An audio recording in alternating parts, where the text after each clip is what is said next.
স্বয়ং আল্লাহ নিজে প্রশ্ন করবেন। আব্দুল্লাহ ইবনে মাসউদ নবীজির প্রিয়তম সাহাবী, নবীজির প্রিয় সাহাবী, মহব্বতের সাহাবী, এই হাদিসটা বর্ণনা করতেছেন। ও জগতের মানুষ শোনো, আমরা যখন নবীর সামনে বসেছিলাম তখন নবী আমাদেরকে সতর্ক করে বলেছেন, হাসরের মাঠে প্রত্যেকটা মানুষকে 5টা প্রশ্ন করবেন আল্লাহ।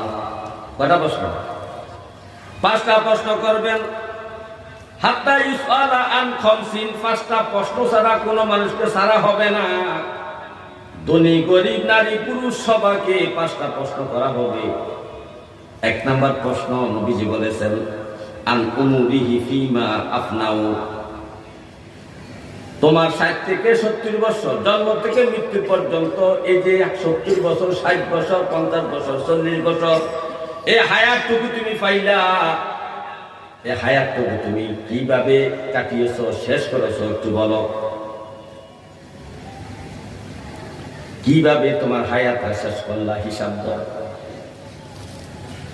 এখন আপনি হিসাব দেওয়া শুরু করবেন রব্বে কারীম, কারণ নাবালকের বয়সের হিসাব নাই। সাবালক যখন হয়েছেন, যখন আপনার 7 থেকে 10 বছর হয়ে গেছে, তখন থেকে আপনার যত কর্ম আছে, দিনটা 24 ঘন্টা যাতাই ছিলেন, যে কর্ম করছেন, যত কথা বলছেন, সমস্ত কষ্টার হিসাব আমার আল্লাহর কাছে আপনি হাসরের মাটি দিতে হবে।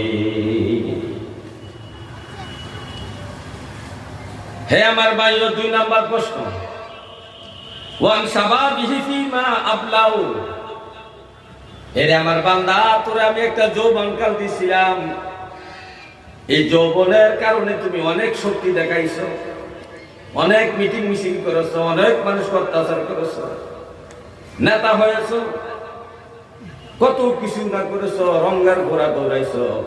এই যৌবনকালে বান্দারে, এই যে তোমার একটা যৌবনকাল আমি দিয়েছিলাম, এই যৌবনকালটা কি কাজে কাটাইছো, কি কাজে অতিবাহিত করেছো, একটু হিসাব দাও। একত হিসাব নেবার জন্ম থেকে মৃত্যু পর্যন্ত, এর মধ্যে মানুষের জিন্দেগির 60 বছরের মধ্যে যৌবনকালটা, এই যৌবনকালটা 30 থেকে 35 বছর, এই যৌবনকালটা কিভাবে অতিবাহিত করছে, 33 বছর কিভাবে সময়টা কাটাইছো, আর একটা হিসাব দাও।